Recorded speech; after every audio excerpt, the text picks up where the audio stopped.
Presidente, nos últimos dias tem sido divulgado, e eu quero confirmar, que vou tirar uma licença, como o regimento prevê, de 120 dias no meu mandato. É uma prerrogativa que eu tenho, obviamente, sem vencimentos, sem nenhum direito. Eu vou tirar essa licença e quero dar as explicações para isso. O Brasil está no processo de escolha de quais serão os candidatos à presidência da República dentro de cada partido. E eu estou pleiteando, dentro do meu partido, PPS, aliás, com incentivo aqui dentro, sobretudo, do senador Regufe, que há muito tempo insiste comigo nisso, eu estou pleiteando dentro do meu partido, PPS, ser o candidato do PPS. Estou fazendo isso por diversas razões. Uma é que eu creio que no momento que o país vive, ninguém tem o direito de ficar fora desse processo, a não ser que o partido não queira. E aí é um direito, claro. Mas cada um de nós tem que dizer, eu estou pronto, estou disposto. E, obviamente, sentindo-se dizer, eu estou preparado. Eu me sinto pronto e preparado. O que eu sinto que o Brasil está precisando hoje é de retomar uma coesão de seus 200 milhões de habitantes, sentindo-se todos eles parte de um mesmo país. Quebrar, senador Muniz, a ruptura que esse país hoje vive, que está levando a nação brasileira a uma verdadeira desagregação social, em que cada corporação se sente dona do Brasil. E não importa o que vai acontecer com o resto. Cada juiz hoje se sente dono do país. Cada deputado, senador se sente dono desse país.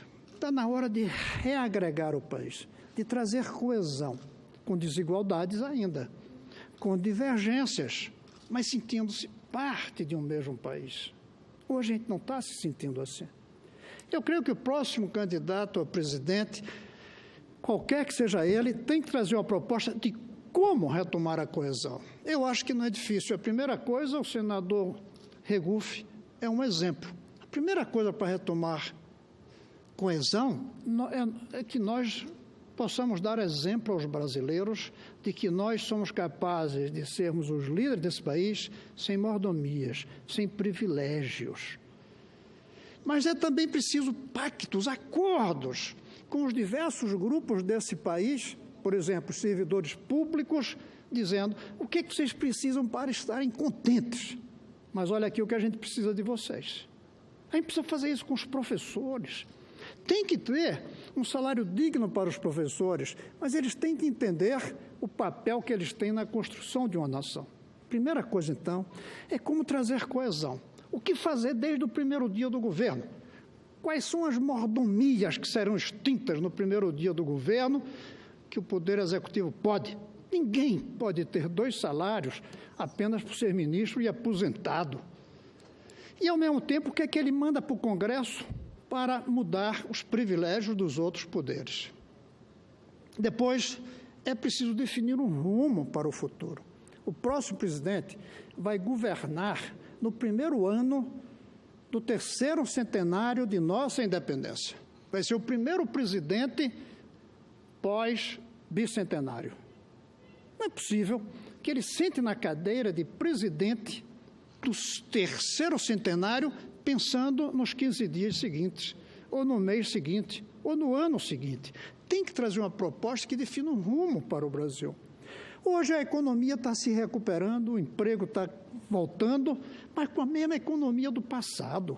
Uma economia sem produtividade, sem competitividade internacional, sem inovação, velha.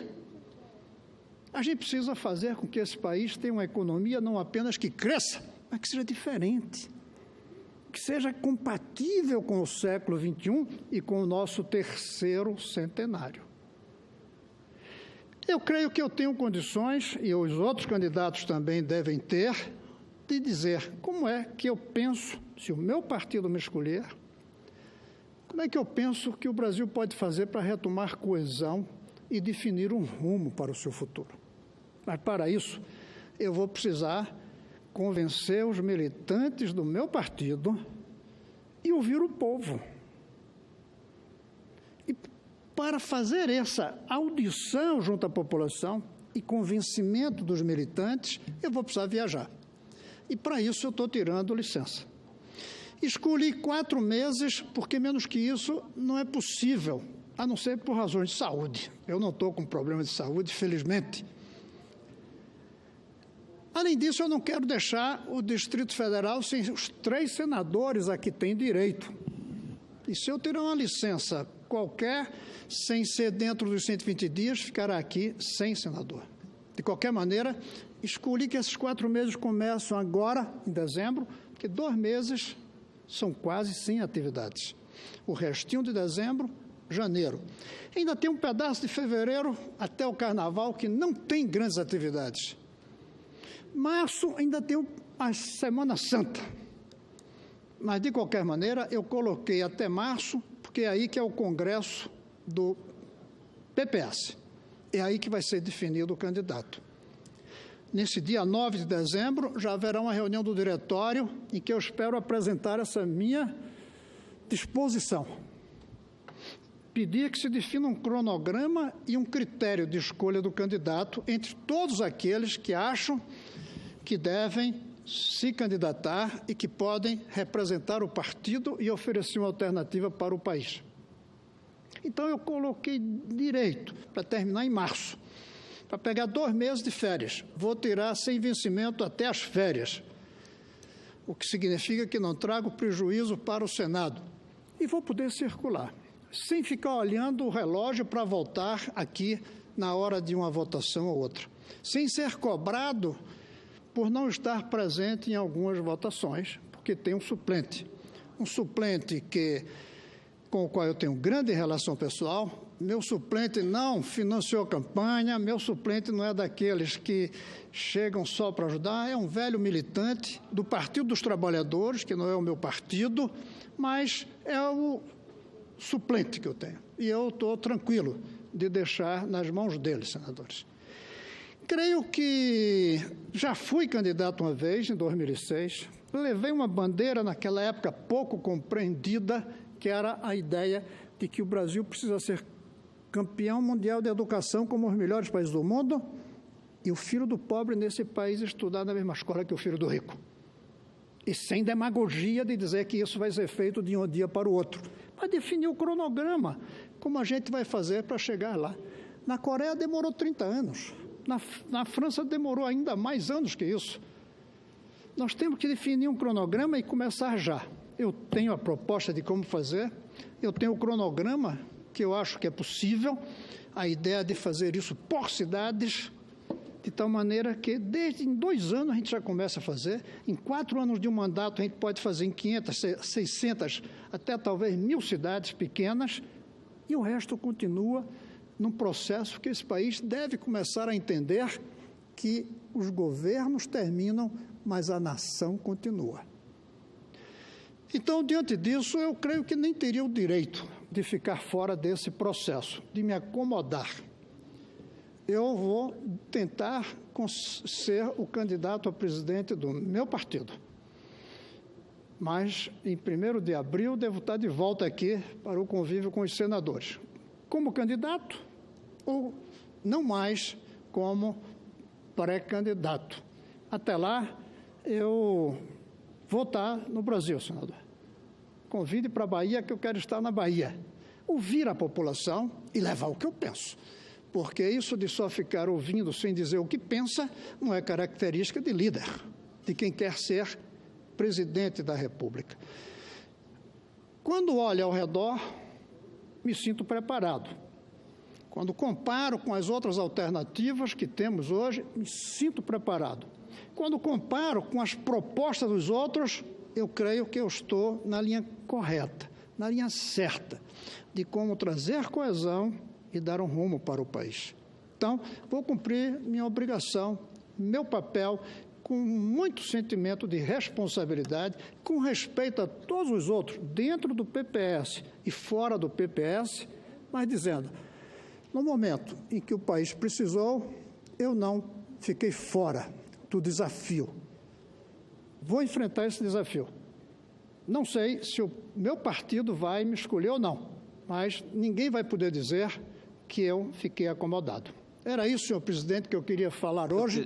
Eu ainda vou ter parte. tempo de vir aqui antes do dia marcado, que é 1º, 2, 3 de dezembro, mas eu já queria anunciar isso, para não ficar se ouvindo pela mídia, pelo noticiário, sem que eu aqui viesse e dissesse com clareza a minha posição, a minha decisão e a minha candidatura interna no PPS. Me permite uma parte, senador? Senador Regufe, eu fico muito feliz que estejamos coincidindo aqui, porque o senhor foi um dos grandes incentivadores sempre a isso. Além disso, somos do Distrito Federal. E eu aproveito para dizer, não vou ficar fora da tentativa de formular no Distrito Federal uma chapa que possa recuperar o que o Distrito Federal vem perdendo. Vou cumprir meu papel, minha responsabilidade também aqui dentro da área do Estado em que eu escolhi vir viver quase 40 anos atrás. Senador Regufe. Senador Cristóvão, eu tenho convicção e certeza que Vossa Excelência vai abrilhantar muito com a sua candidatura a presidente da República o cenário eleitoral no ano que vem. Esse cenário hoje, para mim, é um cenário perturbador, porque o debate, não se faz debate em torno de ideias, ninguém debate ideias, o cenário desenhado é um cenário onde apenas se coloca contra o outro. Ah, mas quem é fulano? Fulano é contra isso, fulano é contra aquilo, e está na hora da gente debater o futuro. Não quero debater o passado, eu quero ver qual é o projeto de futuro, qual é o programa, qual é o projeto de país que vai ser discutido. Hoje eu vejo muitas discussões de projetos de poder, mas não vejo uma discussão séria de um projeto de país, com consistência, com solidez.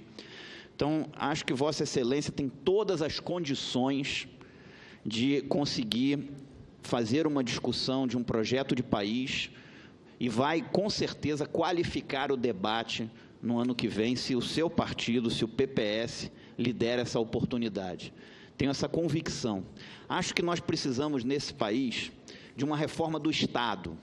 Nós precisamos de um Estado mais enxuto, mas mais eficiente, com meritocracia no serviço público, com sistema de metas e resultados. Nós precisamos recuperar o Estado para o contribuinte, para o cidadão.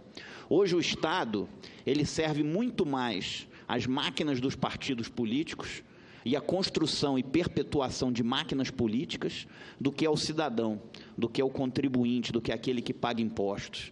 Então nós precisamos, na minha visão, de um Estado mais enxuto, mais eficiente, mais moderno. Precisamos reduzir o número de ministérios, de secretarias, de cargos comissionados, de conseguir com que a gestão pública ela atende ao cidadão, que é o chefe dessa gestão. Não é a pessoa ali, ela está prestando um serviço para o chefe dela. Então é preciso respeitar esse contribuinte, esse cidadão. Mas penso que na economia nós precisamos ter responsabilidade fiscal, sim. No governo não pode gastar mais do que arrecada. Nós temos que ser rigorosos na economia com a responsabilidade fiscal. O país não pode ter aventura. Mas, por outro lado, na política, nós precisamos sim de uma revolução. Se nós temos que ter estabilidade, ser estáveis na economia e ser responsáveis na economia, na política nós temos que revolucionar. Tem que mudar essa prática política, esse toma lá da cá, essa relação do executivo com o legislativo hoje, que é algo, para mim, inaceitável, algo que ninguém de bem pode concordar, onde a pessoa, onde é cargo para cá, cargo para lá, benesse para cá, onde o voto depende muito mais do que o executivo dá, do que da... Então, o papel do executivo é formular políticas públicas e deixar o outro poder exercer o seu papel com independência. Alguns falam assim, mas isso não vai dar certo. Vamos tentar fazer algo diferente. A sociedade quer isso. Então, por que a gente não pode tentar? Não pode ter corrupção. Não pode ter corrupção, senão derruba o governo usando aquilo como... Agora, ser inflexível. Tem uma coisa errada? Demite, pune. Aliás, Corrupção existe em todos os países do mundo, que não pode ter impunidade. A pessoa cometer um ato ilícito não tem uma punibilidade sobre ela no ponto futuro. Então, eu acho que Vossa Excelência tem todas as condições de abrilhantar esse debate, de qualificar esse debate, que, aliás, está muito pobre. Não se debatem ideias, não se debate um projeto de país, não se debate um programa de governo. Se debate os nomes. E quase sempre os nomes crescem na opinião pública, no ataque ao outro, na crítica ao outro. Está na hora de a gente discutir, ao invés de só a crítica ou só o ataque ao outro, ou só o que a pessoa não concorda, está na hora de ver o que a pessoa concorda. Qual é o projeto? E acho que um bom projeto seria uma grande reforma do Estado, que introduzisse meritocracia, que introduzisse sistema de metas e resultados, que avaliasse o desempenho e que enxugasse a máquina, que não tivesse essa quantidade de ministérios. O governo do Juscelino Kubitschek, no século passado, tinha 11 ministérios apenas. Hoje nós temos 28 ministérios. Então, ou seja, cargos comissionados a rodo, enquanto a França possui 4.800, os Estados Unidos inteiro 8.000, o Brasil hoje possui mais de 25.000 só na administração direta, sem contar a indireta.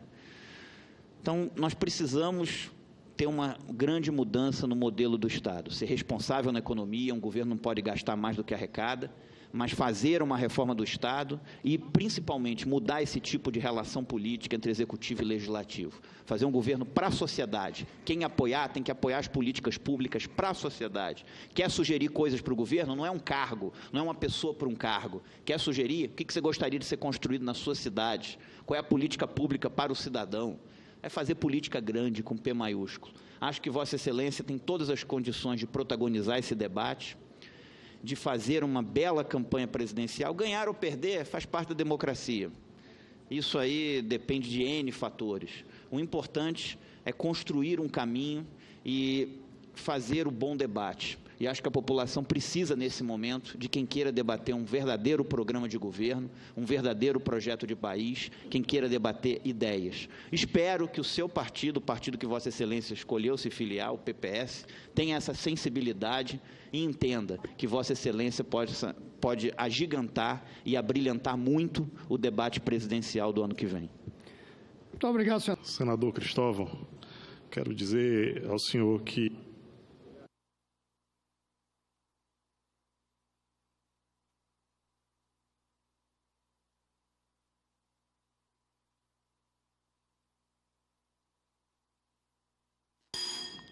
quando o senhor se coloca à disposição desse debate, o Brasil ganha enormemente com a sua presença.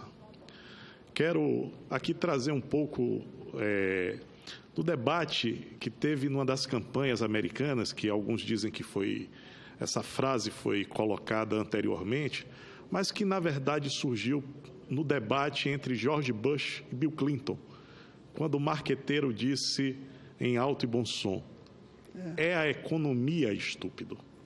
E eu tenho a convicção que o senador Cristóvão vai poder dizer em alto e bom som: é a educação, estúpido. Muito bom. Eu acho que esse mantra que arrasta a sua biografia, senador Cristóvão, deverá ser algo muito presente nesse debate. E acho que não será por acaso que Vossa Excelência estará proclamando nesses próximos 4 meses a ampliação da qualificação desse debate.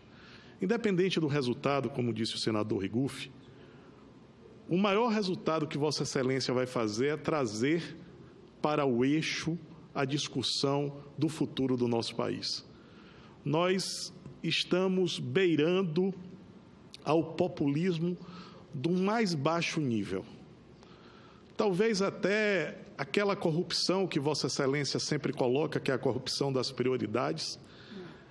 Há também uma corrupção que ela é mortal no Brasil, que é a corrupção ideológica, que estabelece a ideologia como um produto de compra e venda, onde as pessoas colocam a ideologia a serviço simplesmente de ocupar a mídia ou estabelecer uma maior quantidade de seguidores nos seus perfis e redes sociais. Eu tive a oportunidade, senador, e quero aqui deixar de público, de votar em Vossa Excelência. Em 2006, o senhor teve lá aquele voto, né? Um voto consciente, muito mais pela bandeira de Vossa Excelência. Eu acho que, da mesma forma, voltando um pouco, e aí estou me sentindo no Maracanã, quando Pelé fez o 1000º gol, e que ele, para comemorar o 1000º gol, numa das grandes e célebres frases dele, ele disse: olha, olhemos as criancinhas. Que, vindo de Pelé, muitas vezes a gente quer do maior do mundo uma intelectualidade que não cabe a ele. Mas aquele momento pode ser dito hoje da mesma forma. Vamos olhar as nossas crianças. E eu tenho a convicção que o senador Rigufe, o senador Wellington e todos os que estão aqui na casa, nós estamos vivendo aquele momento que passa despercebido. E que naquele 1000º gol foi questionado por que o 1000º gol de Pelé, o homem que tinha feito gols mais brilhantes, faria o 1000º gol, não sei se o senhor sabe, de pênalti. E um dos jornalistas à época disse que a melhor forma de todos que estão no estádio ver o lance é quando tem um pênalti, porque todos correm para ver se aquele lance vai ser gol ou não. Eu tenho certeza que Vossa Excelência vai gerar um pênalti de 4 meses. O Brasil vai estar... E aí eu queria não estar solidário só com a sua caminhada, mas conclamar também a imprensa, para que ela pudesse dar a Vossa Excelência a mesma cobertura que dá a outras personalidades políticas, que preenche o noticiário do nosso país sem uma palavra de ordem ou um ordenamento de palavras que possa nos levar a um futuro melhor. Eu queria conclamar a imprensa para que pudesse colaborar no acompanhamento do seu caminho, nos debates que Vossa Excelência poderá produzir dentro de universidades, dentro de associações, de instituições, que eu tenho a convicção que quando o senhor puder, em alto e bom som, dizer para os que lá presentes estão, não a palavra estúpido, mas que o grande problema do Brasil continua sendo a educação, mesmo com tantos anos e tantas coisas que podemos e perdemos, né, de realizar, poderemos realizar e que perdemos. Eu tenho a convicção que Vossa Excelência trará para esse debate presidencial algo fundamental. Só queria deixar uma sugestão, a sugestão de um amigo, admirador, né, que tive a oportunidade de estreitar aqui durante esses mais de um ano do convívio com Vossa Excelência, que eu disse aos meus amigos particulares, que se nada pudesse fazer no Senado, se pudesse algum dia tomar um café com Vossa Excelência, para mim já seria suficiente para o meu currículo. E aí eu quero dizer ao senhor que quando o senhor fala de coesão, eu acho que o Brasil precisa da coesão pelo consenso. Eu acho que nós estamos olhando mais o que nós divergimos do que convergimos. Porque o que diverge é que dá a manchete. O que converge fica em nota de rodapé. Então eu queria que o Brasil pudesse trazer à tona o que converge, para que nós possamos construir esse consenso e, quem sabe, uma coesão social que, com certeza, como foi alertado aqui por muitos e que também quero aqui alertar, nós estamos perdendo. Essa coesão nós estamos perdendo e a gente não sabe onde isto vai parar. Mas, só finalizando, parabéns ao senhor. Talvez quando Vossa Excelência retornar, eu já não estarei mais aqui, mas saiba, onde eu estiver, você terá um amigo, um admirador, não só meu. Já lhe disse que a minha mãe, que pode até estar nos ouvindo agora, pediu a Vossa Excelência que saísse nessa sua caminhada.